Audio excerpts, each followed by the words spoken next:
Hello there, dear friend. I am Daybreak, leader of the Nature Tribe and friend to all Eternians, and I'm here to tell you the Tale of Eternia. Now this is going to be a rather long and dramatic story, so get comfy, grab a snack, because we're going to be here for a while.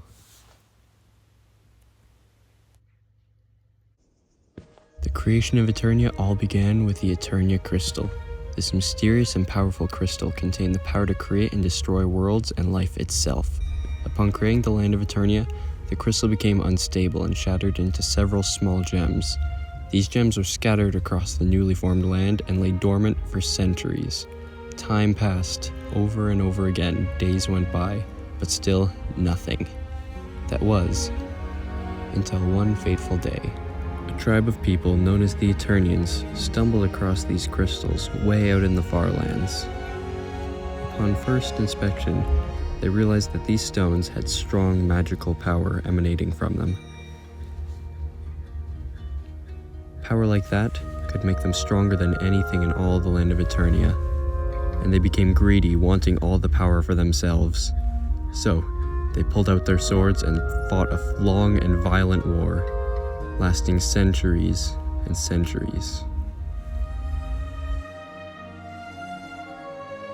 This long and brutal war drove the tribe into 3 individual smaller tribes. The first tribe was the Dark Tribe.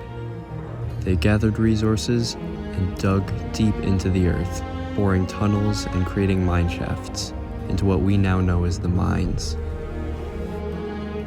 Here, deep down below the earth, they were safe from the other tribes and were free to roam and gather back their strength.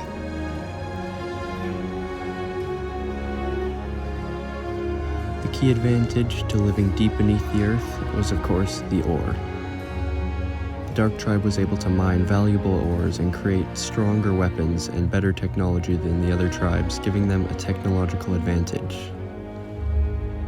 And with their newfound gem powers, they were able to make the turabadas, powerful rock golems capable of smashing enemies apart.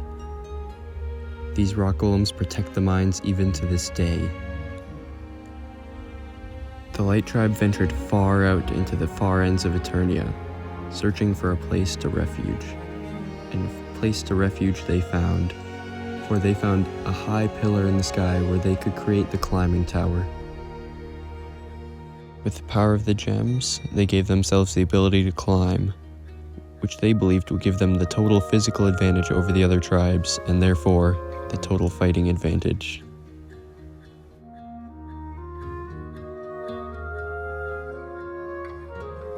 The more they climbed, the stronger they became, eventually becoming so strong that they could climb with the agility of a spriggle.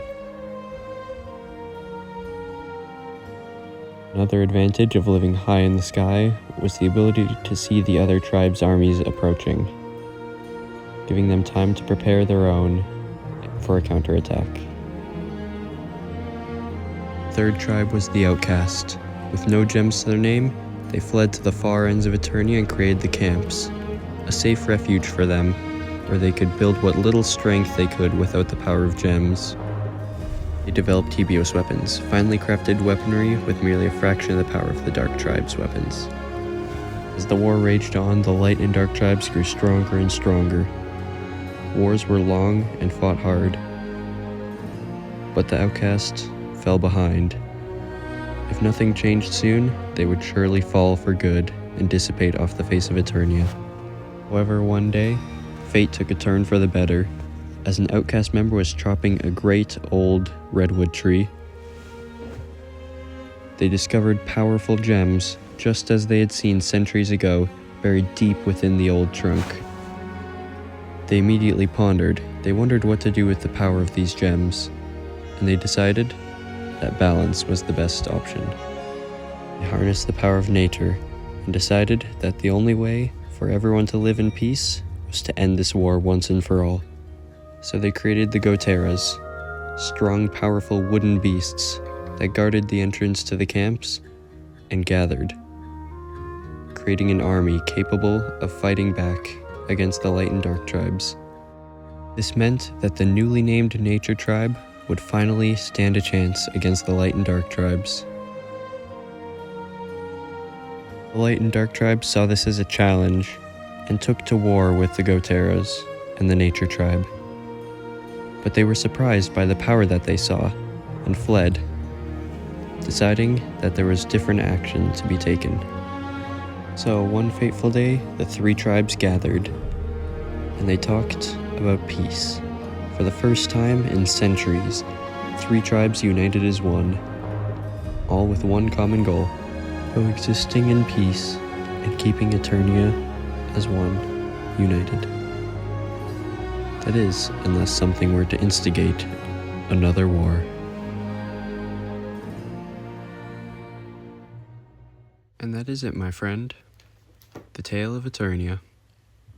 So, just remember, have fun, remember to keep the balance, and don't start any more wars. Have fun.